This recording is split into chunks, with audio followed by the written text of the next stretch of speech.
Sobre Thalía 3, el día no terminaba de nacer y la colina de nubes parecía sostener un templo de hierro y viento. La colonia Alto Aerum flotaba encajada en corrientes de gas frío como un faro de sentido humano. Sus plataformas se abrían en terrazas y puentes metálicos que desafiaban la gravedad con cables tensos y motores que lloraban vapor en cada amanecer falso.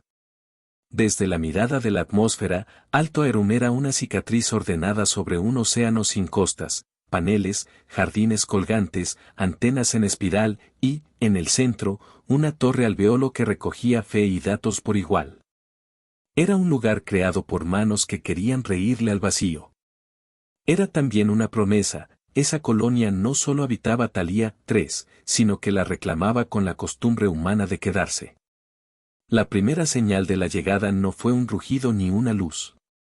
Fue un silencio más denso que la tormenta, una interferencia que apagó las oraciones mecánicas de las torres y dejó a las cámaras parpadeando como velas a medio consumir.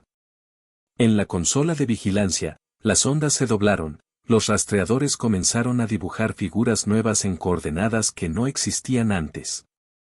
Los sensores detectaron materia que no respondía a las leyes conocidas de la biología ni a las geometrías de la física colonial. La forma que emergía en la pantalla parecía un malentendido entre cristal vivo y sombra, filamentos que extendían redes eléctricas, placas pulidas que refractaban la poca luz en patrones residuales. Los colonos le pusieron nombre de superstición al objeto, los silentes. En la nomenclatura fría de la flota enemiga, ese enjambre era un preludio, un rasguño para tantear la carne. En la cubierta más alta de Alto Aerum, comandante Elena Cruz se mantuvo erguida contra el viento. Su abrigo recogía la línea de los hombros como una armadura doméstica, su rostro estaba marcado por la fatiga y por la decisión, dos cosas que en conjunto forma el adjetivo que define a cualquier líder que no ha renunciado. No hubo instrucciones de la colonia que pudieran ensayar la sensación que tuvo Elena justo antes del primer contacto, la extraña paz que acompaña a las decisiones que arrancan del centro de la fe.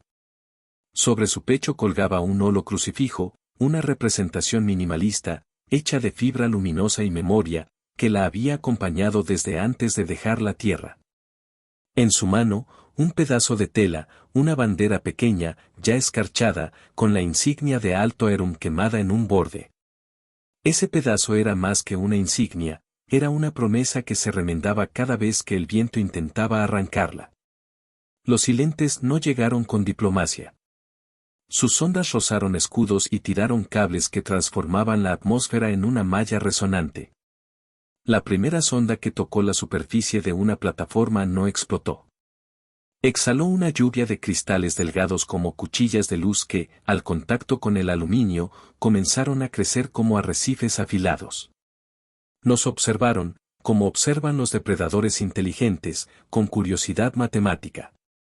Y la colonia, por primera vez, supo que estaba en un juego que no habían pedido jugar, y que en ese juego, la apuesta era la parrilla misma de su hogar. La visión que dominó la cubierta no fue la del miedo, sino la del asombro. Los humanos, por naturaleza y por necesidad, transforman el asombro en respuesta.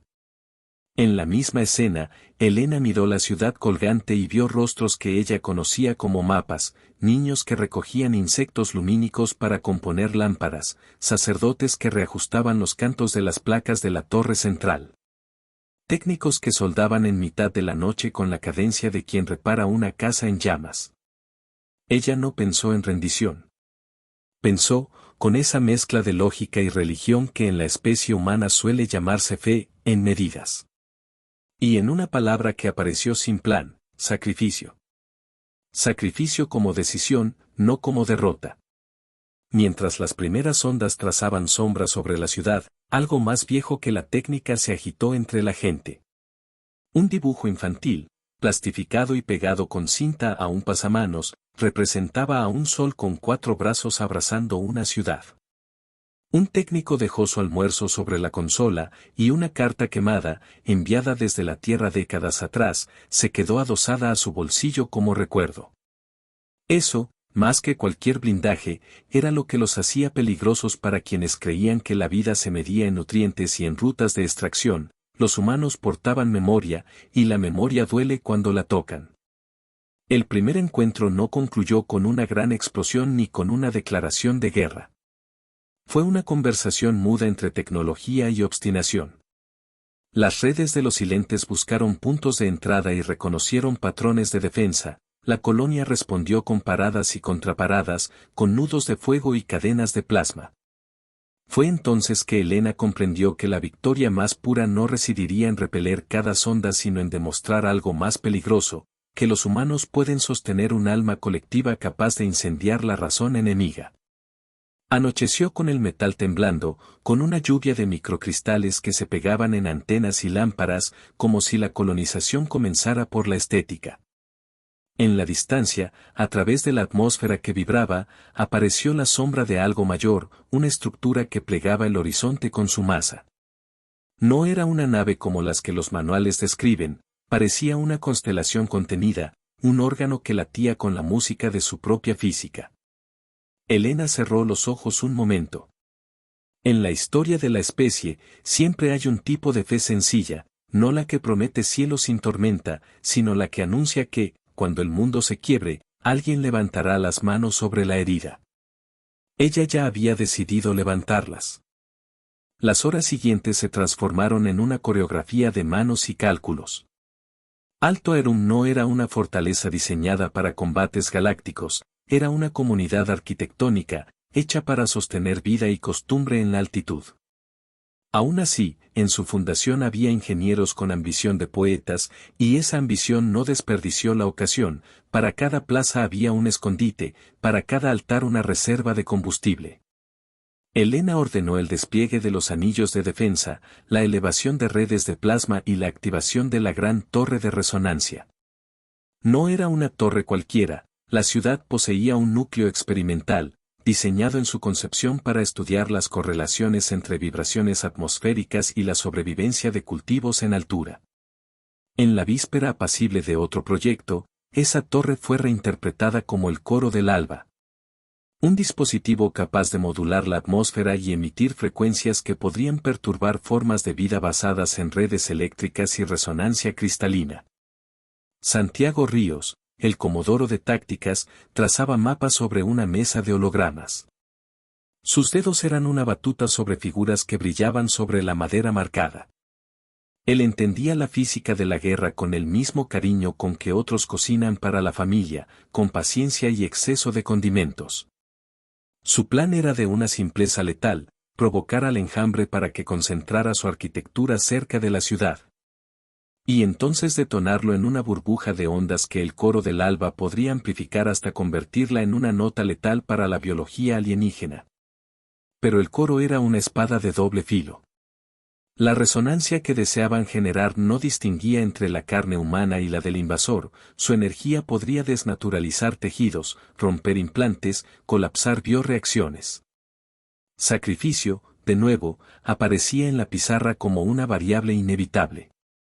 En otra sala, los sacerdotes laicos, custodios de ceremonias antiguas vestidas con cables y fibra óptica, limpiaban y bendecían sin superstición los componentes del coro. Un hombre mayor, que los colonos llamaban Abad Mateo por su costumbre de recitar versos en los pitidos de los equipos, depositó una reliquia dentro del generador, la carta quemada de la tierra.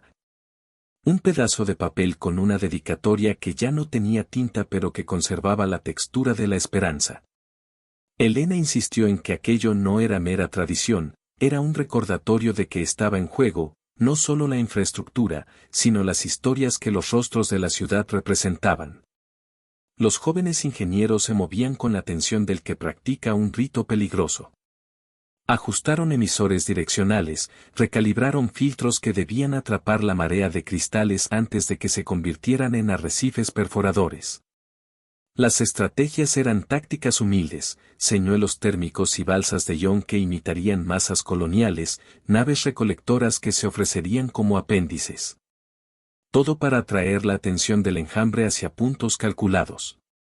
Mientras tanto, en el cielo, el enemigo desplegaba algo que los analistas no habían previsto, una antena orgánica que extendía hilos resonantes hacia la atmósfera, como si quisiera escuchar el planeta entero. Eso trajo otra certeza: los silentes no venían a colonizar por trabajo, venían a traducir la vida en datos, a convertir la atmósfera y la biosfera en una función eficiente. Había en su modo una frialdad que podía ser medida y, paradójicamente, burlada. Elena observó el patrón del enjambre y sonrió con la calma de quien ha visto ese mismo paso en otros juegos: siempre que una inteligencia cree dominar por ajuste, deja una huella de seguridad que puede ser explotada. Señaló 3 objetivos: la antena orgánica, el banco de sondas en el cinturón exterior y la cámara central del Coro del Alba.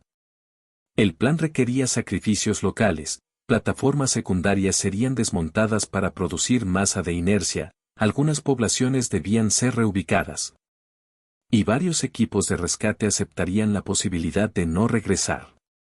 La respuesta humana frente a esa matemática era siempre humana: no se trataba de decidir quién vivía y quién moría en frío, sino de elegir qué memoria se preservaría. Elena y su equipo se movieron con una disciplina que mezclaba técnica y piedad. Las instrucciones eran medidas con la gravedad de un sermón. Durante las últimas verificaciones, Elena hizo algo que no figuraba en ningún protocolo militar. Se acercó al puesto de la antigua guardería, donde colgaba el dibujo del sol con 4 brazos. Tomó el dibujo y lo colocó bajo el cristal de la consola del coro. Era una tontería técnica, una superstición si se quería, pero en la mezcla de cables y símbolos, ese sol infantil parecía actuar como una baliza para la decisión. Si el coro debía resonar y cambiar las reglas biológicas de la noche, que lo hiciera con la imagen de un sol que abrazaba la ciudad. En esa imagen cabía la explicación del comportamiento humano: no merecían ser descritos solo como seres racionales, eran criaturas que cargaban historias en los bolsillos, y esas historias eran armas. En la sala de armas, la preparación fue un ballet de metales. Se embalaron cargas cinéticas que, por un instante, serían lanzadas como proyectiles falsos para atraer a la masa. Estos proyectiles, fabricados con la intención de destruir, eran también, en la mente de Elena, pequeñas ofrendas. Cada explosión calculada sería una línea más en la larga carta que los humanos enviaban a quien creyera entenderlos. Para los colonos, la guerra no era solo una cuestión de supervivencia, era una manera de demostrar que la vida que formaban no era una anomalía estadística sino un tejido moral. Mientras se desplegaban las defensas, la nave enemiga respondía con un pulso nuevo.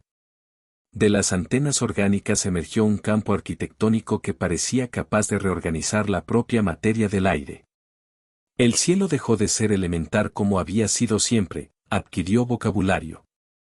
Había, en esa evolución, una ironía que solo Elena saboreó con la pesadez de quien ya entendió el chiste: el alienígena que buscaba traducción del planeta había empezado por borrar las palabras que lo hacían humano.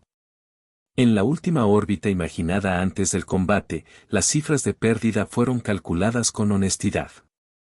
No era la matemática de los que se rinden, era la contabilidad de los que saben que el milagro exige números. Se asignaron roles, se amarraron manos, se dibujaron líneas de fuego. Y en el espacio intermedio entre los planes y el comienzo, la colonia entonó otra vez su pequeña liturgia: no una oración para pedir clemencia, sino una promesa de presencia. No se rindieron. Se rehusaron a desaparecer en silencio. La primera noche de combate confirmó la brutal sencillez de sus pronósticos. Las plataformas externas cayeron como frutas maduras, las ondas se anidaron en las instalaciones secundarias, y las redes cristalinas empezaron a transformar estructuras en panales. Hubo escenas de pura sangre fría humana: ingenieros que arriesgaron su movilidad para manualmente desviar cargas, médicos que improvisaron clínicas en hangares convertidos en cuevas, niños que aprendieron, en cuestión de horas, a llevar órdenes como si fueran asientos. Las sirenas rompían la costura del silencio y la gente respondía con el viejo arte de continuar. Santiago ejecutó la primera maniobra de señuelo. 3 balsas termoeléctricas se desprendieron del anillo lateral, arrojando calor y movimiento falsos. Las ondas convergieron. Por momentos, la ciudad respiró con esperanza. Pero los silentes no eran ingenuos, su arquitectura se reconfiguraba con una velocidad que parecía más un instinto que una programación. Envió un enjambre secundario que buscó morder detrás de la falsa carne. La batalla se tornó en un juego de reflejos, cables que buscaban los puntos de tensión, trabajadores que reparaban y saltadores que usaban arneses para mover masa y crear ángulos imposibles de defensa. En la jornada siguiente, Helena ordenó un movimiento que fue tanto táctico como simbólico. Tomó un equipo de voluntarios, jóvenes sin miedo y veteranos con paciencia, y los envió a colocar cargas cinéticas en una plataforma que sabía condenada.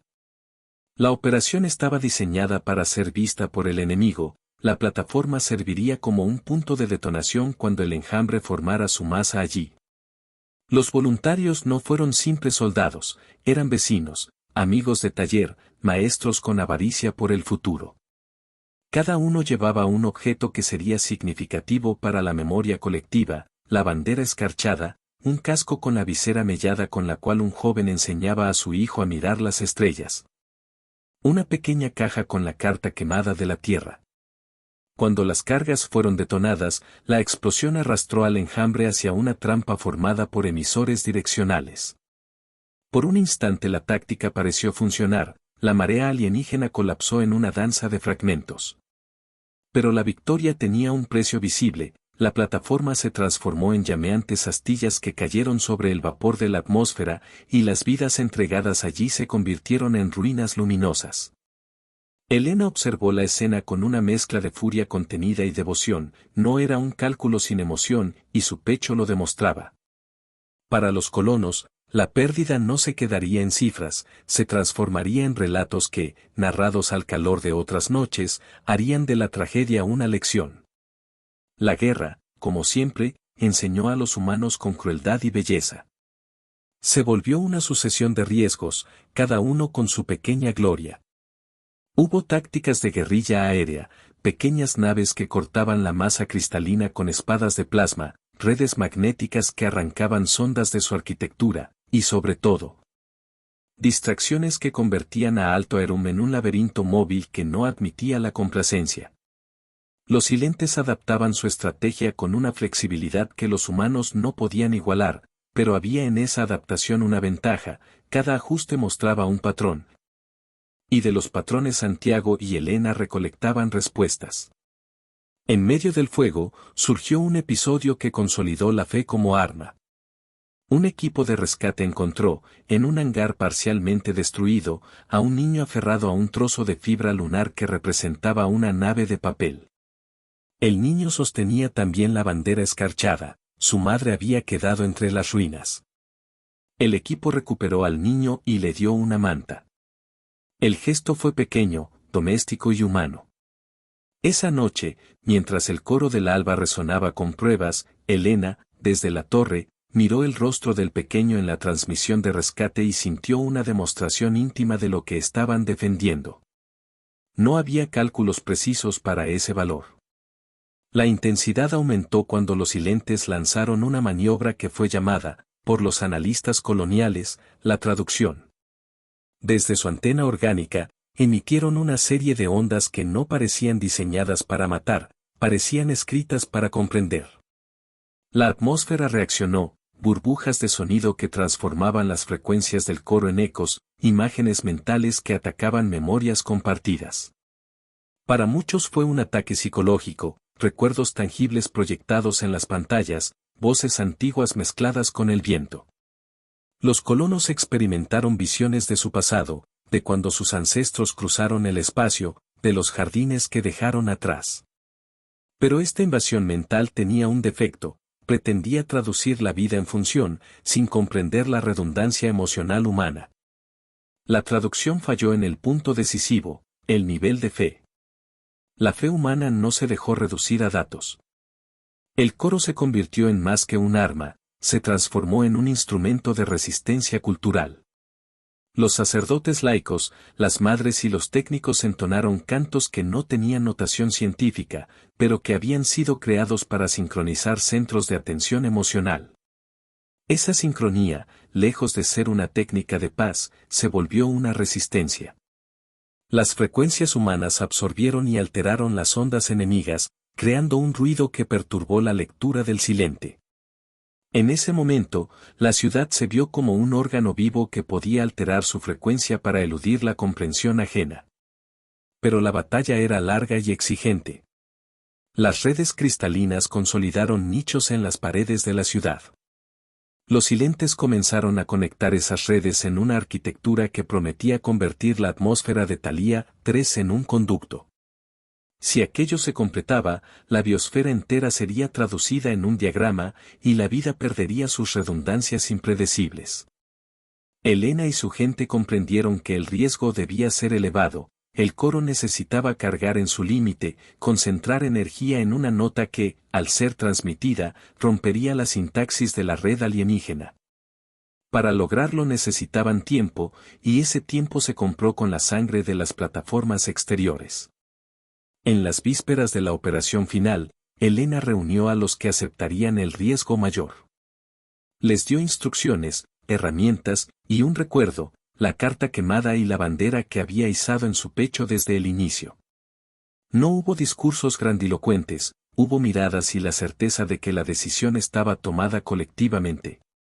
A la madrugada siguiente, mientras el cielo vibraba, las balsas de señuelo fueron detonadas de nuevo, los proyectiles falsos fueron lanzados en parábola y los emisores comenzaron su afinamiento final. La ciudad sujetó el aliento como un animal que prepara el salto. La operación final sincronizó como un latido deliberado. Las cargas se colocaron, los emisores dirigieron su mirada eléctrica, y el coro del alba fue alimentado con baterías de reactividad extrema. Helena, desde la torre, supervisó la secuencia con una calma que era más amarga que dulce, cada parámetro que fijaba estaba marcado por nombres de personas. Cuando la señal de inicio vibró, Santiago dio la orden y, con ello, la ciudad se puso en movimiento como si fuera un solo organismo. El primer acto fue de precisión, las balsas térmicas atrajeron a la masa menor y la desviaron hacia una trampa de campo.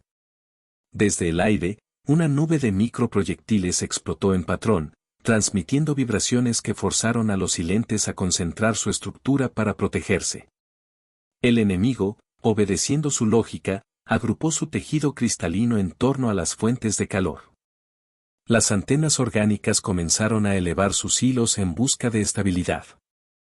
Fue en ese momento cuando Helena ejecutó la maniobra más arriesgada, usó una plataforma remolcada cargada con masa de inercia para provocar una colisión controlada con la antena central enemiga.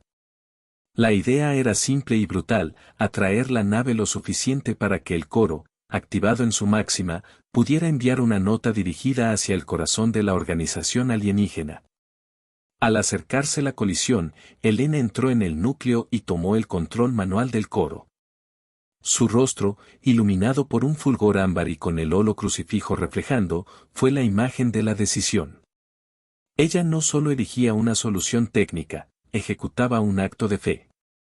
La resonancia se encendió, y la atmósfera se tornó un gigantesco instrumento de metal y vapor. Las frecuencias subieron, se doblaron, y el coro alcanzó una nota que no era solo sonido, era una imposición física que alteraba la estructura cristalina. La nota no saturó a los humanos tanto como al enemigo. Los silentes, cuyos sistemas nerviosos eran de resonancia cristalina y bioelectricidad sincronizada, comenzaron a sufrir disonancia. El efecto fue inmediato y devastador. Las antenas orgánicas vibraron hasta quebrarse en relámpagos que se extendieron como raíces iluminadas. Las placas cristalinas se fracturaron en lámparas agonizantes. La nave principal del enjambre respondió con una explosión de hilos que buscaban desprender a Alto Erum de su propia atmósfera. En el centro del conflicto, Helena sintió la vibración de su propio organismo, y supo que la acción no era indolora. El coro, para alcanzar la nota que rompía la sintaxis alienígena, debía sacar energía de todo el entramado de la ciudad. Las luces parpadearon. La piel de algunos colonos se templó. Vidas colapsaron bajo la tensión de la frecuencia. Cada segundo prolongado demandaba un precio humano. La maniobra culminante fue tanto técnica como teatral. Santiago sincronizó la liberación de material de masa de inercia para que el campo de resonancia rebotara contra la nave enemiga en un patrón de interferencias. La idea era convertir la nave en su propia prisión de sonido, forzarla a absorber lo que había ido a imponer. La operación fue un éxito puntual y terrible, la estructura enemiga comenzó a desintegrarse desde dentro, sus redes colapsando como panales que pierden miel. Lo que habían venido a traducir en diagrama comenzó a arder en un lenguaje que no entendían, emoción humana transformada en ola mecánica. El sacrificio, sin embargo, se ejecutó con precisión dolorosa. El coro, en su frecuencia máxima, provocó que varios sistemas humanos colapsaran. Torres exteriores se contorsionaron, jardines colgantes se desprendieron y un coro silencioso de nombres se apagó en el proceso. Elena, en el núcleo, sintió la pérdida como un frío que se extendía por la columna vertebral. Sus manos, encendidas en el delta de controles, no flaquearon. Afuera, la nave enemiga se desgranó en fragmentos que brillaron por un instante con una luz que parecía alegría metálica. Luego, uno tras otro, los fragmentos se sumergieron en la atmósfera, convertidos en cometas arrestados. Pero la victoria no se produjo sin una última respuesta del enemigo. En sus últimos instantes, los silentes lanzaron una pulsación que pretendía implantar una arquitectura residual, pequeños núcleos de traducción que, si sobrevivían, continuarían el trabajo de transformar la biosfera. Elena entendió que la única manera de garantizar la derrota sería sacrificar lo suficiente para que no quedase contingencia. Ordenó la detonación controlada del corazón de Alto Erum, una implosión que arrastraría consigo los núcleos de traducción, evitando su supervivencia. Era una medida terminal, y su ejecución exigió que partes vitales de la ciudad fueran sacrificadas. En la ejecución final, Elena colocó la bandera escarchada en la sala de detonación, la dejó sobre la consola con manos que temblaban por la vibración y el cansancio. Luego, hizo algo que el protocolo no demandaba, abrió un pequeño compartimento donde guardaba la carta quemada y la sostuvo un instante en la palma, como si quisiera que la memoria recibiera una bendición antes de desprenderse. La detonación fue fría y luminosa, la ciudad se plegó sobre sí misma como una flor que entierra sus semillas. Un fuego azul, con bordes ámbar, devoró las estructuras comprometidas y, con ellas, enrolló las últimas arquitecturas alienígenas adheridas. En ese estallido hubo furia y hubo piedad, la bestia que intentó convertir la vida en dato fue vencida por la irracionalidad humana de proteger la memoria a cualquier precio.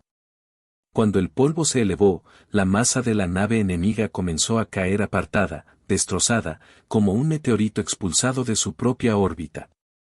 Las sondas restantes, sin un organismo central que dictara su canción, se dispersaron y se apagaron. La atmósfera de Thalía 3, golpeada pero intacta, emanó un nuevo ritmo que no pertenecía a la colonia pero que había sido tocado por ella.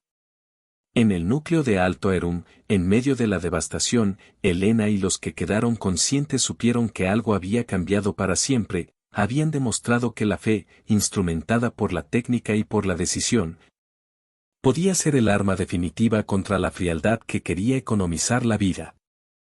El silencio que siguió a la detonación no fue vacío, fue un silencio lleno de nombres que flotaban como ceniza.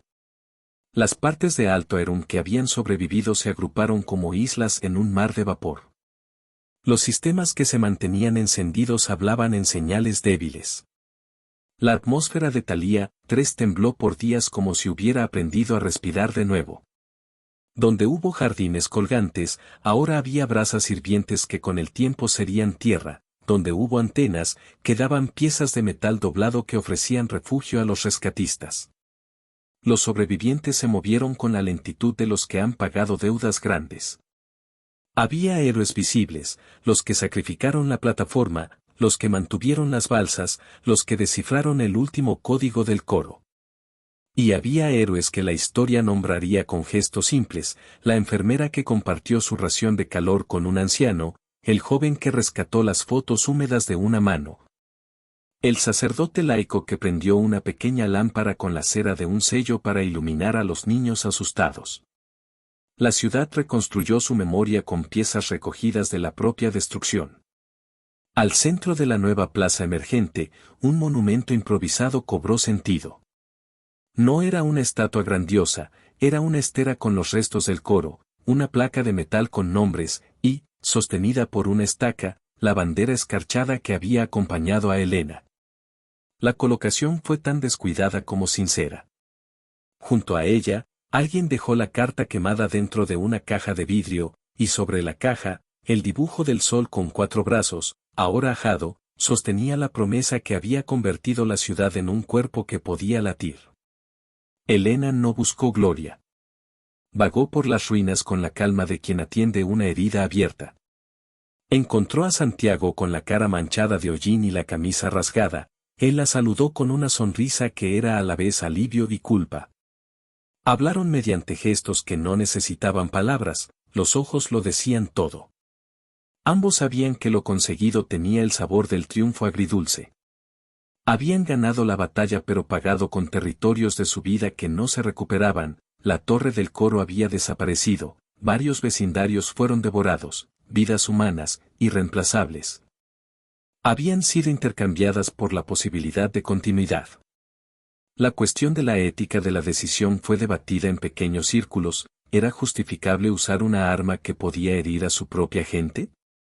¿Habían arriesgado demasiado? Helena, en secreto, guardó la carta quemada que había usado en la detonación y la puso dentro de una caja que destinó a los archivos de la colonia. No era para ocultar culpa, era para recordar. Si alguna generación futura quería entender por qué habían actuado así, tendría frente a sí la evidencia de la tensión entre la técnica y la fe. Desde el cielo, la vista de la ciudad parecía una lección de geografía fracturada. Sin embargo, había signos de regeneración. Pequeños ingenieros improvisaban dispositivos para recomponer paneles solares con restos de sondas, las escuelas reabrieron en hangares con mantas. Las ceremonias que alguna vez tuvieron pulcritud formal ahora se improvisaban con trozos de hilo y luz. La fe, que había sido un instrumento táctico, volvió a ser la medicina que cura la desolación. La gente se reunía para contar historias, y en esas historias había una extraña mezcla de rabia y ternura. Se narraba cómo la ciudad se había defendido con pensamiento y con sacramento. Cómo el coro había sido afinado por manos con nombres. En las semanas posteriores, llegaron naves de rescate de sistemas vecinos, tardías pero persistentes. Hallaron a los sobrevivientes con ojos secos y manos trabajadas. Comprendieron en su informe que Thalía 3 ofrecía un caso de estudio poderoso. La defensa humana no se limitó a tecnología ni a ferocidad. Era, en su esencia, la mezcla de memoria y decisión. Los registros que se confeccionaron después incluyeron mapas estratégicos, historias de la operación, y también objetos pequeños que se volvieron reliquias de la nueva comunidad, la carta quemada, la bandera escarchada. El dibujo infantil. Estos elementos ocupaban un lugar en la memoria colectiva y servían como recordatorio de que la fragilidad del ser humano era también su arma más despiadada contra la frialdad alienígena, a veces.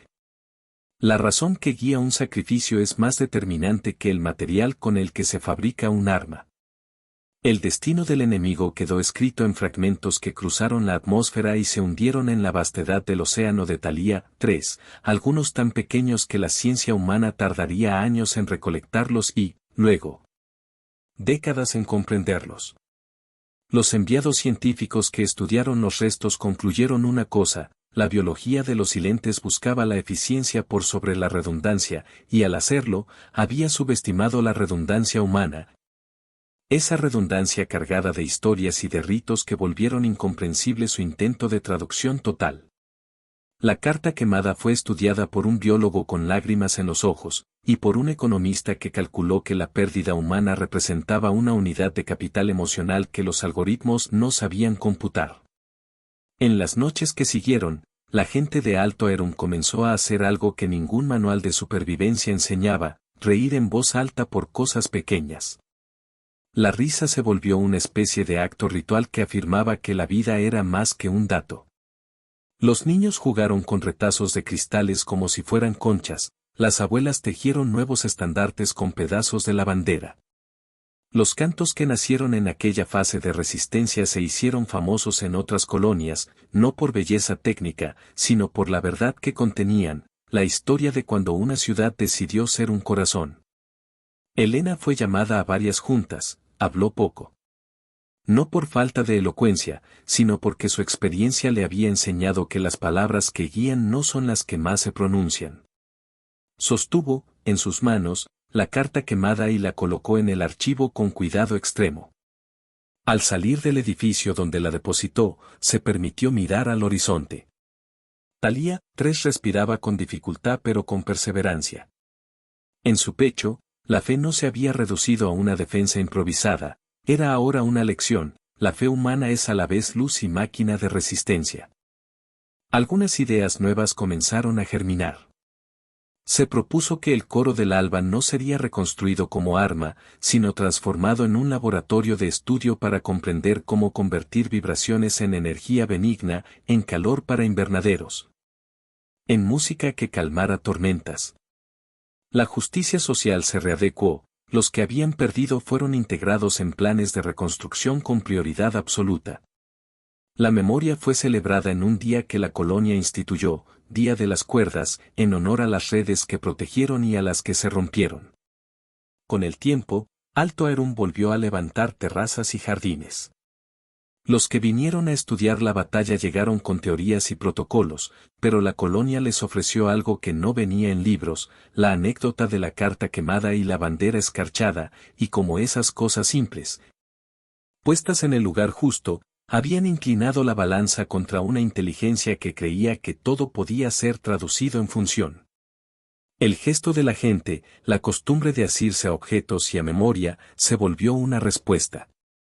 Y al final, cuando el humo se disipó y los fragmentos dejaron de caer, quedó el relato que escribirían los cronistas, no tanto la lista de bajas ni la duración de la batalla, sino la imagen de una mujer en el núcleo, sujetando una carta quemada y presionando una bandera sobre la consola, con la determinación que convierte la fe en un mecanismo de defensa. Esa imagen recorrió el sistema como una enseñanza rara, que ante inteligencias que desprecian el ruido humano, la forma de vencerlas es conservar con obstinación la redundancia de lo humano, la fe, la rabia justa, la esperanza que se niega a ceder. Y cuando el humo se disipó, solo la fe seguía en pie. Vinieron por un planeta, pero encontraron a la fe humana encendida.